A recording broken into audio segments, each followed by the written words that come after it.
Gandang umaga sa lahat. Ayan po ang aming almusal. Tuyo, okra na may egg, ayan, tuna, and then energy ng anak ko. Ayan. Kain na. Yan po ang niluto ko ngayon. Itlog na may okra.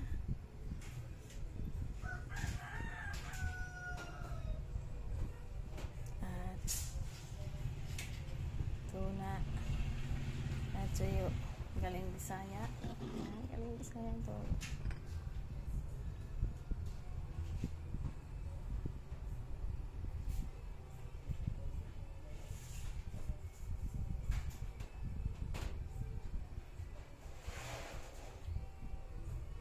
Salamat sa pagpanood.